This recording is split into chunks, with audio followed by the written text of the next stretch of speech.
మా latest videos కోసం మా ఈ తెలుగు న్యూస్ ఛానల్ సబ్స్క్రైబ్ చేసి గంట సింబల్ యాక్టివేట్ చేసుకోండి. ఈ నెల 4న మార్గశిర పౌర్ణమి వస్తుంది. మార్గశిర పౌర్ణమిని కోరల పున్నమి లేదా నరక పౌర్ణమి అని పిలుస్తారు. ఈరోజు కోరల అమ్మవారిని పూజిస్తారు గనుక కోరల పౌర్ణమి అని పేరు వచ్చింది. ఇది అతిపెద్ద పౌర్ణమి. ఈ శక్తివంతమైన పౌర్ణమి రోజు మందార ఆకుతో ఇలా చేస్తే బంగారం కొంటూనే ఉంటారు. పౌర్ణమి రోజు ఒక మందార ఆకుతో ఇలా చేస్తే చాలు, కటిక పేదవాడికి కూడా కోరుకున్నంత ధనం వస్తుంది. అంతేకాదు, కావాల్సినంత ధనంతో పాటు బంగారం కొనుక్కునే యోగాలు కూడా సిద్ధిస్తాయి. మందార ఆకుతో ఇలా చేస్తే చాలు, ముఖ్యంగా స్త్రీలు ఈ పరిహారం చేసుకుంటే బంగారము, నగలు కొంటూనే ఉంటారు. చాలా అద్భుతమైన ఫలితాలు వస్తాయి. మీరు కోరుకున్నంత బంగారాన్ని కొనుక్కోగలుగుతారు. కాబట్టి ఈ పౌర్ణమి రోజు మందార ఆకుతో ఈ చిన్న పరిహారం చేయండి. ఈ పరిహారం చేయటం వలన చాలా మంచి ఫలితాలు వస్తాయి. ఎవరైతే స్త్రీలు బంగారము, నగలు కొనుక్కోవాలని ఆశపడుతూ ఉంటారో వారందరూ కూడా ఈ పరిహారాన్ని చేయండి. మన పురాణాలలో మందార చెట్టుకు చాలా విశిష్టత ఉంది. మందార చెట్టు మహాలక్ష్మి తేజస్సు నుండి ఉద్భవించింది అని పురాణాలు చెప్తూ ఉన్నాయి. దీని వెనుక ఒక కథ కూడా ఉంది. పూర్వకాలంలో దేవతలు మరియు రాక్షసులు కలిసి సృష్టిలోని అద్భుతమైన సంపదను, అమృతాన్ని పొందటం కోసం అపారమైన శక్తితో క్షీరసాగరాన్ని మదించటం మొదలుపెట్టారు. మందర పర్వతాన్ని కవ్వంగా, వాసుకుని తాడుగా చేసుకుని సాగిన ఆ మదనం ఎన్నో శతాబ్దాలు జరిగింది. ఈ మహామదనం నుంచి హాలాహలం, కల్పవృక్షం, కామధేనువు, ఐరావతం వంటి అనేక దివ్యమైన వస్తువులు, అద్భుత శక్తులు ఉద్భవించాయి. చివరికి పద్మాసనంపై ఆసీనురాలై దివ్యమైన కాంతితో, అఖండ ఐశ్వర్యంతో వెలువడిన దేవత శ్రీ మహాలక్ష్మీదేవి. ఆమె ఆవిర్భావం సరిగ్గా పూర్ణచంద్రుడి వెలుగుతో నిండిన పౌర్ణమి తిథి నాడే జరిగింది. మహాలక్ష్మీదేవి యొక్క అద్భుతమైన రూపం, ఆమె కళ్ళల్లోని శాంతం, కానీ ఆమె చుట్టూ ఉన్న శక్తివంతమైన శ్రీ తేజస్సు సృష్టిలో ఇంతకు ముందు ఎవ్వరూ చూడని విధంగా ఉంది. దేవతలు, మహర్షులు అందరూ కలిసి ఆ తల్లికి స్వాగతం పలికేందుకు, ఆమెను పూజించేందుకు అత్యంత పవిత్రమైన పుష్పాలను సమర్పించాలని అనుకున్నారు. వారు కమలాలు, సంపెంగలు, మల్లెలు వంటి అనేక అందమైన పుష్పాలను సమర్పించినప్పటికీ ఆ పుష్పాలు ఏవి లక్ష్మీదేవి యొక్క ఐశ్వర్య తేజస్సుతో సమానంగా ఆమె చుట్టూ ఉన్న ప్రచండమైన ఎరుపు కాంతిని ప్రతిబింబించేలాగా లేవు. లక్ష్మీదేవిని పూజించడానికి, ఆమె శక్తిని పట్టి ఉంచడానికి ఒక సరికొత్త అద్భుత శక్తివంతమైన పుష్పం కావాలని దేవతలు భావించారు. దేవతల సంకల్పాన్ని, అవసరాన్ని గుర్తించిన శ్రీ మహావిష్ణువు ఆ సమయంలో క్షీరసాగర మదనం నుండి ఉద్భవించిన శక్తిని, పౌర్ణమి నాటి పూర్ణచంద్రుడి యొక్క స్వచ్ఛమైన వెలుగును మరియు లక్ష్మీదేవి యొక్క ఐశ్వర్య తేజస్సులోని ముఖ్య అంశాన్ని కలిపి తన దివ్య సంకల్పంతో ఒక కొత్త వృక్షాన్ని సృష్టించాడు. ఆ వృక్షం యొక్క పుష్పమే ప్రకాశవంతమైన ఎరుపు రంగుతో 5 శక్తివంతమైన రేకులతో కూడిన మందార పుష్పం. లక్ష్మీదేవి ఈ మందార పుష్పాన్ని స్వీకరించి, నా శక్తిని, నా ఆకర్షణను, నా ఐశ్వర్యాన్ని ఈ పుష్పం తనలో నిక్షిప్తం చేసుకుంటుంది. ఇకపై ప్రతి పౌర్ణమి రోజున ఎవరు నన్ను మందార పుష్పాలతో ఆరాధిస్తారో వారికి నా సంపూర్ణ కటాక్షం, స్థిరమైన ధనం మరియు ఐశ్వర్యం లభిస్తుంది అని దీవించింది. ఈ కథను బట్టి మందార పుష్పం అనేది కేవలం అందం కోసం కాకుండా పౌర్ణమి యొక్క పరిపూర్ణ శక్తిని, మహాలక్ష్మీదేవి యొక్క స్థిరమైన ధనాన్ని ఆకర్షించే ఒక దివ్యమైన పుష్పంగా హిందూ పురాణాలలో చెప్పబడింది. అందుకే లక్ష్మీ పూజలలో, ముఖ్యంగా పౌర్ణమి వ్రతాలలో మందారానికి అంతటి విశిష్ట స్థానం ఉంది. మరి ఇంతటి శక్తి ఉన్న మందార చెట్టు ఆకుతో పౌర్ణమి రోజు ఏం చేయాలో ఇప్పుడు మనం తెలుసుకుందాము. ఫ్రెండ్స్, ఈ వీడియోని స్కిప్ చేయకుండా చివరి వరకు చూడండి. వీడియోలోనికి వెళ్ళే ముందు కామెంట్ బాక్స్లో ఓం లక్ష్మీ నమో నమః అని ఒక కామెంట్ చేయటం మర్చిపోవద్దు. చాలామంది ఆడవారు బంగారం కొనుక్కోవాలని ఆశపడుతూ ఉంటారు. కానీ కొనుక్కోవడానికి చేతిలో డబ్బులు ఉండవు. ఒకవేళ ఉన్నా భర్త లేదా ఇంట్లోని వాళ్ళు కొనుక్కోనివ్వరు. దాంతో బంగారం కొనుక్కోవాలని ఉన్నా కొనలేక బాధపడతారు. వేరే వారు బంగారు నగలు ధరించినప్పుడు చూసి నాకు కూడా అంత బంగారం ఉంటే ఎంత బాగుండేదో, కదా అని అనుకుంటూ ఉంటారు. ఇలా దాదాపు ఆడవాళ్ళందరికీ కూడా బంగారం మీద మక్కువ ఉంటుంది. కొంతమంది బంగారంలో కలి ఉంటాడని, అందుకే ఎక్కువగా బంగారం కొనుక్కోకూడదని చెప్తూ ఉంటారు. దీనిలో నిజం లేకపోలేదు. కానీ అధర్మం చేసి సంపాదించిన ధనంతో కొన్న బంగారంలోనే కలిపురుషుడు ఉంటాడు. అంటే అన్యాయాలు, అక్రమాలు, దొంగతనాలు చేసి ఒకరిని బాధపెట్టి సంపాదించిన ధనంతో లేదా ఒకరి కడుపు కొట్టి సంపాదించిన ధనంతో కొన్న బంగారంలోనే కలిపురుషుడు ఉంటాడని శాస్త్రాల్లో ఉంది. అలా ఎప్పుడూ అక్రమంగా సంపాదించకూడదు. అలాంటి దానితో బంగారం కొన్నా ఒకటే, కొనకపోయినా ఒకటే. ఎప్పుడైనా సరే మనం ధర్మబద్ధంగా ధనార్జన చేయాలి. మన కష్టంతో ధనం సంపాదించుకోవాలి. మనమందరం సాధారణంగా కష్టపడి పనిచేసి ధనం సంపాదిస్తాము. ఇటువంటి ధనంతో బంగారం కొంటే ఆ బంగారంలో కలిపురుషుడు ఉండడు. ఈ విషయం చాలామందికి తెలియదు. కనుక ఆడవారు నిశ్చింతగా బంగారం కొనుక్కోవచ్చు. ఆ బంగారాన్ని కూడా లిమిటెడ్గా కొనుక్కోవాలి. ఎప్పుడో ఫంక్షన్లకు వెళ్ళినప్పుడు బంగారాన్ని ధరించాలి. అంతేగాని ప్రతిరోజు ఒళ్ళంతా బంగారం ధరించకూడదు. బంగారం కొనుక్కోవచ్చు కానీ దాని మీద అతిగా ప్రేమను పెంచుకోకూడదు. మామూలుగా ఆడవారందరూ కూడా బంగారం కొనుక్కోవాలి అని అనుకుంటూ ఉంటారు. ఎందుకంటే ఎవరి దగ్గర ఎక్కువ బంగారం ఉంటే వారిని అంత ధనవంతులుగా పరిగణిస్తూ ఉంటారు. అలాంటి వారికే గౌరవం దక్కుతుంది. కనుక తాము కూడా ధనవంతులుగా పరిగణించబడాలని ఆడవారు ఎక్కువ బంగారం కొనుక్కోవాలని భావిస్తూ ఉంటారు. కానీ అందరూ బంగారం కొనుక్కోలేరు. ఇలా బంగారం కొనుక్కోలేని వారందరూ కూడా ఈ పౌర్ణమి రోజున మందార ఆకుతో ఒక పరిహారం చేస్తే చాలు, నగలు బంగారము కొనుక్కునే యోగం కలుగుతుందని శాస్త్రాలు చెప్తూ ఉన్నాయి. ఈ బంగారాన్ని ఆడవారే కాదు, బంగారం కొనాలనే కోరిక ఉన్న మగవారు కూడా చేసుకోవచ్చు. ఈ అత్యంత పవిత్రమైన పౌర్ణమి రోజున సకల ఐశ్వర్యాలను ప్రసాదించే శ్రీ మహాలక్ష్మీదేవిని అందరూ భక్తి శ్రద్ధలతో ఆరాధించాలి. పౌర్ణమి నాటి పూర్ణచంద్రుడి వెలుగుతో నిండిన ఈ తిథి మందార పుష్పాలకు లక్ష్మీదేవికి ఉన్న అద్భుతమైన అనుబంధం కారణంగా మందార పువ్వులతో అమ్మవారిని పూజిస్తే అనంతమైన శుభ ఫలితాలు కలుగుతాయి. అయితే ఈ పౌర్ణమి రోజున మందార ఆకును ఉపయోగించి ఒక శక్తివంతమైన పరిహారాన్ని ఆచరించడం ద్వారా మీ జీవితంలో ధనానికి సంబంధించిన కష్టాలన్నీ పూర్తిగా తొలగిపోతాయి. ఈ పరిహారం ఎంత శక్తివంతమైనదంటే కటిక పేదరికంలో ఉన్నవారికి కూడా కోరుకున్నంత ధనం లభిస్తుంది. అంతేకాదు చాలామంది స్త్రీల కళ అయిన బంగారము, నగలు కొనుక్కునే యోగాలు కూడా ఖచ్చితంగా సిద్ధిస్తాయి. ఈ చిన్న పరిహారం చేయటం వలన మీపై ఉన్న ఆర్థిక అడ్డంకులు, చెడు దృష్టి పూర్తిగా తొలగిపోయి మీ కోరికలు నెరవేరుతాయి. ఈ పౌర్ణమి నాడు ఈ దివ్యమైన మందార ఆకుతో ఆచరించవలసిన ఆ పరిహారం యొక్క విధానాన్ని, దాని నియమాలను ఇప్పుడు మనం వివరంగా తెలుసుకుందాం. ముందుగా ఈ పరిహారం కోసం అవసరమైన మందార ఆకును తెంపేటప్పుడు కొన్ని ముఖ్యమైన నియమాలను ఖచ్చితంగా పాటించాలి. మందార ఆకును నేరుగా చెట్టు నుంచి మామూలుగా తెంపకూడదు. ఈ పరిహారం కోసం ఆకును తెంపే ముందు మీరు శుచిగా ఉండాలి. ఆకును తెంపే సమయంలో చెట్టుకు నమస్కరించి, ఓ మందార వృక్షమా, నీ ఆకు లక్ష్మీదేవి పూజకు, నా కోరికను నెరవేర్చడానికి అవసరం, నన్ను దీవించు అని మనసులో ప్రార్థించాలి. ఆకును రాత్రిపూట కాకుండా పౌర్ణమి రోజున ఉదయం సూర్యోదయమైన తర్వాత లేదా సాయంత్రం దీపం పెట్టే ముందు మాత్రమే తెంపాలి. అలాగే ఆకు చిరిగిపోకుండా, రంధ్రాలు లేకుండా పచ్చగా పరిపూర్ణంగా ఉన్న ఒకే ఒక్క ఆకును ఎంచుకోవాలి. ఈ నియమాలతో తెంచిన మందార ఆకు దివ్యమైన శక్తిని కలిగి ఉంటుంది. ఇక పరిహార విధానంలోనికి వస్తే పౌర్ణమి రోజున లక్ష్మీదేవికి తప్పనిసరిగా ఇష్టమైన పరమాన్నం వండుతారు కదా. ఆ పరమాన్నాన్ని ఈ మందార ఆకుపై ఒక పవిత్రమైన నైవేద్యంగా ఉంచాలి. ఆకుపై పరమాన్నం పెట్టిన తర్వాత దాన్ని మీ ఇంట్లోని పూజా గదిలో ఉన్న లక్ష్మీదేవి పటం ముందు భక్తి శ్రద్ధలతో సమర్పించాలి. మందార ఆకు లక్ష్మీదేవి శక్తికి ప్రతీక కాగా పరమాన్నం ఐశ్వర్యానికి, తీయదనానికి చిహ్నం. ఈ రెండేటి కలయికతో లక్ష్మీదేవిని పూజించటం ద్వారా ఆ తల్లి ఆనందించి మీ సంకల్పాన్ని తక్షణమే నెరవేరుస్తుంది. ఈ సమర్పణ తర్వాత మీ మనసులోని కోరికను, అంటే నేను త్వరలోనే బంగారం, ఆభరణాలు కొనుగోలు చేయగలిగే అంత ధనాన్ని సంపాదించాలి అని స్పష్టంగా కోరుకోవాలి.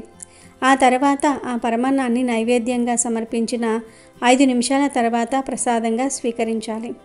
ఈ ఆకుపై ఉన్న పరమాన్నాన్ని ప్రసాదంగా తినటం ద్వారా మందార ఆకు శక్తి, లక్ష్మీదేవి అనుగ్రహం నేరుగా మీ శరీరంలోనికి ప్రవేశిస్తాయి. దీనివల్ల మీ ఆర్థిక అడ్డంకులు, ముఖ్యంగా డబ్బు నిలవకపోవటం వంటి కష్టాలు తొలగిపోతాయి. ఈ పరిహారం యొక్క అత్యంత ముఖ్యమైన చివరి ఘట్టం ఏమిటంటే ప్రసాదం తిన్న తర్వాత మిగిలిన మందార ఆకును పవిత్రంగా జాగ్రత్తగా వదిలించుకోవాలి. ఎందుకంటే ఆ ఆకు మీ సంకల్పాన్ని, మీలోని ప్రసాద శక్తిని మోసుకొని ఉంటుంది. ఆ మందార ఆకుపై ఒక యాలుక గింజను లేదా చిన్న యాలుకలను ఉంచాలి. యాలుకలు కూడా శుభానికి, అదృష్టానికి ప్రతీక. యాలుక ఉంచిన ఆ ఆకును తీసుకొని మీ ఇంటి దగ్గరలో ఉన్న ఏదైనా గుడిలో ఉన్న ఒక చెట్టు మొదట్లో మట్టిలో ఆకును కప్పాలి లేదా చెట్టు మొదట్లో పెట్టాలి. ఈ విధంగా చేయటం ద్వారా మీ సంకల్పం ప్రకృతిలో స్థిరపడుతుంది మరియు మీ బంగారము, ధనము కొనుగోలు చేసే యోగాలు త్వరగా సిద్ధిస్తాయి. ఈ పరిహారం పూర్తి చేసిన తర్వాత మీ జీవితంలో ఆశ్చర్యకరమైన మార్పులు చూస్తారు. ఎవరైతే స్త్రీలు బంగారము, నగలు కొనుక్కోవాలని, నిండుగా ఉండాలని ఆశపడుతూ ఉంటారో వారందరూ కూడా ఈ చిన్న పరిహారాన్ని నిష్ఠగా, నమ్మకంతో చేయండి. ఫలితంగా అఖండమైన ధనలాభం, బంగారు కొనుగోలు యోగాలు మీకు కలుగుతాయి. అయితే ఈరోజు పెళ్ళైన ఆడవాళ్ళు కుక్కకు ఇది ఒక్కటి పెడితే చాలు, భర్తకు, పిల్లలకు ఉండే అపమృత్యు దోషాలు తొలగిపోతాయి. మీ ఇంట్లో అన్ని శుభాలే జరుగుతాయని, ఇక మీరు వద్దన్న డబ్బు వస్తుందని వేద పండితులు చెప్తూ ఉన్నారు. మరి ఈరోజు పెళ్ళైన ఆడవాళ్ళు కుక్కకు ఏం పెడితే ఇంట్లోని వారికి శుభం జరుగుతుంది అనే విషయాన్ని ఇప్పుడు మనం ఈ వీడియోలో తెలుసుకుందాం. మన హిందూ సాంప్రదాయంలో పౌర్ణమికి ఎంతో విశిష్టమైన స్థానం ఉంది. పౌర్ణమి రోజు దేవతలు కూడా ఎన్నో శుభకార్యాలు చేస్తారు. పౌర్ణమి రోజు చేసే పూజలు అన్ని దేవతలకు చేసినట్టే. మార్గశిర పౌర్ణమి రోజున దత్తాత్రేయ స్వామి జయంతిగా జరుపుకుంటూ ఉంటారు. సప్త ఋషులలో ఒకరైన అత్రి మహర్షి, అనసూయ దంపతులకు మార్గశిర పూర్ణిమ రోజున త్రిమూర్తుల అంశతో దత్తాత్రేయుడు జన్మిస్తాడు. ఆది గురువు, త్రిమూర్తి స్వరూపుడు, దేవతలకు జ్ఞానబోధ చేసిన వాడు దత్తాత్రేయుడు. సృష్టి స్థితి లయకారకులైన బ్రహ్మ, విష్ణువు, మహేశ్వర్ల ఏకస్వరూపం దత్తాత్రేయుడిది. గురుతత్వానికి ఆద్యుడు, ఆదిగురువు, సమస్త దేవతలకు ఆదిగురువులుగా పేరొందిన సప్త ఋషులలో ఒకరైన అత్రి మహర్షి, అనసూయల కుమారుడు దత్తాత్రేయుడు. ఈయన అత్రి మహర్షి కుమారుడు కావటం వల్ల ఆత్రేయుడిగా, దత్తాత్రేయుడిగా పిలుస్తారు. దత్తాత్రేయుడు ఉపనయనం అయిన వెంటనే అరణ్యానికి వెళ్ళి తపస్సు ద్వారా పరిపూర్ణమైన జ్ఞాన సముపార్జన చేశాడు. దత్తుడు గొప్ప అవధూత, గొప్ప జ్ఞాని, చిరంజీవిగా అవతరించాడు. దత్తాత్రేయ స్వామి వారిని పరిపూర్ణ జ్ఞానానికి నిలయమైన వాడిగా పూజిస్తారు. దత్తాత్రేయుడు 16 అంశలు కలవాడు. శ్రీపాద వల్లభుడు, నృసింహ సరస్వతి, అకల్కోట మహారాజు, మాణిక్య ప్రభువు, షిరిడి సాయిబాబా, గజానన మహారాజ్, శ్రీకృష్ణ సరస్వతి మహారాజ్, వాసుదేవానంద సరస్వతిగా దత్తావతారాలుగా వెలసిల్లినట్లుగా దత్తపురాణం చెబుతోంది. హిందూ క్యాలెండర్ ప్రకారం ప్రతి సంవత్సరము మార్గశిర మాసంలో వచ్చే శుద్ధ పూర్ణిమ నాడు దత్తాత్రేయ జయంతిని జరుపుకోవటం ఆనవాయితీగా వస్తుంది. ఈ పర్వదినాన్ని 2 తెలుగు రాష్ట్రాలతో పాటు మహారాష్ట్ర, కర్ణాటక, గుజరాత్లో జరుపుకుంటూ ఉంటారు. పవిత్ర మాసాల్లో ఒకటైన మార్గశిర మాసంలో సంభవించే పౌర్ణమి నాడు దత్తాత్రేయుడి జయంతి కావటం వలన ఆధ్యాత్మికంగా దీనికి ఎంతో ప్రాధాన్యత ఉంది. మార్గశిర పౌర్ణమిని కార్తీక పౌర్ణమితో సమానంగా భావిస్తారు. ఈ పూర్ణిమ నాడే త్రిమూర్తి స్వరూపుడైన దత్తాత్రేయుడు జయంతి కూడా కావటం వల్ల భక్తులు దీన్ని పవిత్రమైన రోజుగా భావిస్తారు. వ్రతాలు చేస్తారు. నదులు, సముద్రాల్లో పుణ్య స్నానాలు చేసి దత్తాత్రేయుడిని పూజించడానికి ప్రాధాన్యత ఇస్తారు. దత్తాత్రేయుడిని పూజించటం వల్ల సకల దోషాలు పోతాయని, ఆయురారోగ్యం లభిస్తుందని భక్తుల ప్రగాఢ విశ్వాసం. అలాగే పేదలకు దాన ధర్మాలు చేయాలని ఆధ్యాత్మికవేత్తలు చెబుతూ ఉన్నారు.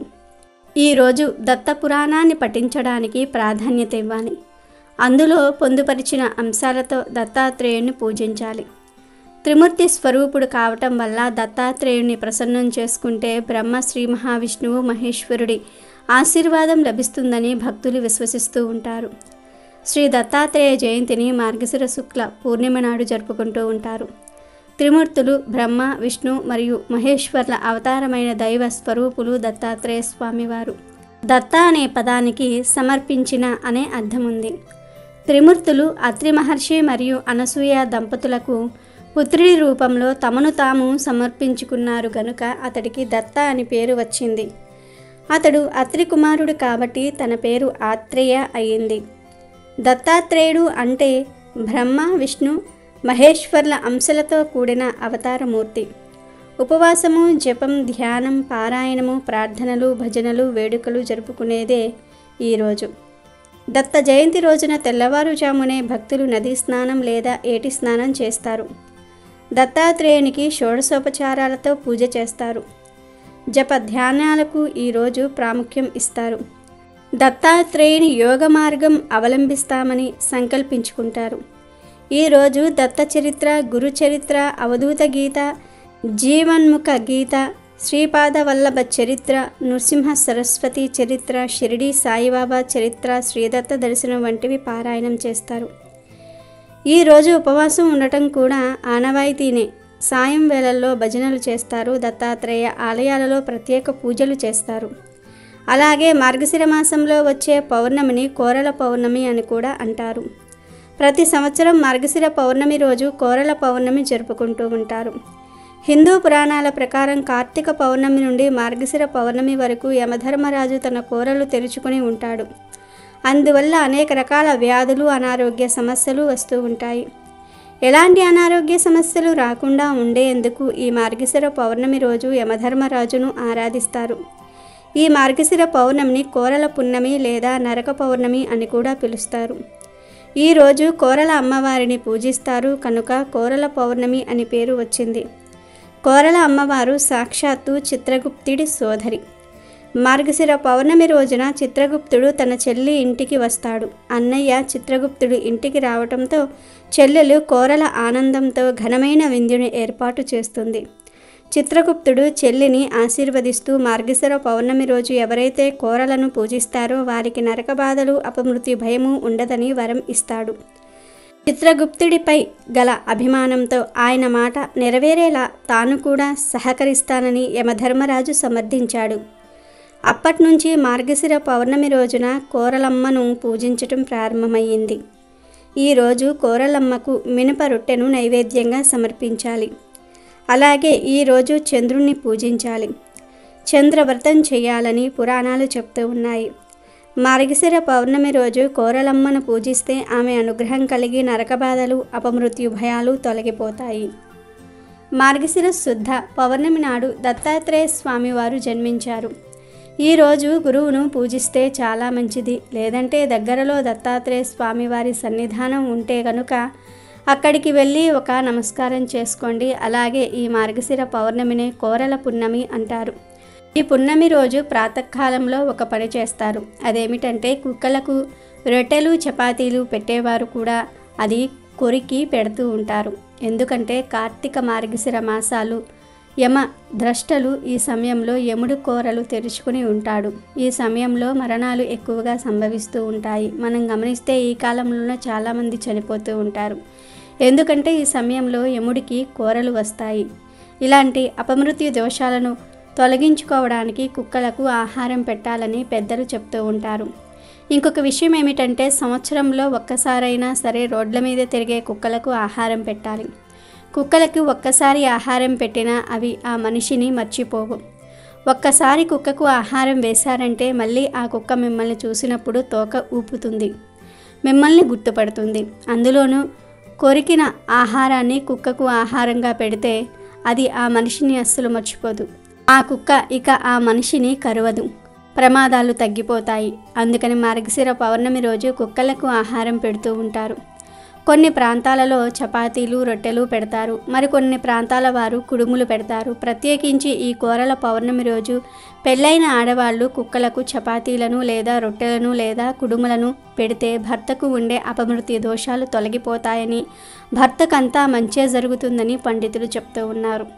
కనుక ఈరోజు ఇంట్లో అందరూ కూడా కుక్కలకు ఆహారం పెట్టకపోయినా ఇంటి ఇల్లాలు మాత్రం తప్పనిసరిగా పెట్టాలని శాస్త్రాలు చెప్తూ ఉన్నాయి. కుదిరితే పిల్లలు, భర్త అందరూ కలిసి కుక్కలకు ఏదో ఒక ఆహారాన్ని పెట్టండి. ఇంట్లో పెంచుకునే కుక్కలకు కాదు, రోడ్ల మీద తిరిగే కుక్కలకు మాత్రమే పెట్టాలి. ఇలా కుక్కలకు ఆహారం పెట్టడం వలన మీకు అపమృత్యు దోషాలు ఉండవు. ఇంట్లో అన్ని శుభాలే జరుగుతాయి. ముఖ్యంగా పెళ్ళైన స్త్రీలు కుక్కలకు ఆహారం పెట్టడం అస్సలు మరువవద్దు. మరి తెలుసుకున్నారు కదా, పెళ్ళైన స్త్రీలందరూ కూడా ఈ మార్గశిర పౌర్ణమి రోజు ఈ చిన్న చిన్న పనులను చేయండి. ఎలాంటి దోషాలు లేకుండా కుటుంబంతో సంతోషంగా జీవించండి. అమెజాన్లో బెస్ట్ డిస్కౌంట్స్ కోసం వీడియో డిస్క్రిప్షన్లో లింకు ఉంది, చూడండి. అలాగే మా టెలిగ్రామ్ ఛానల్ సబ్స్క్రైబ్ చేసుకోండి.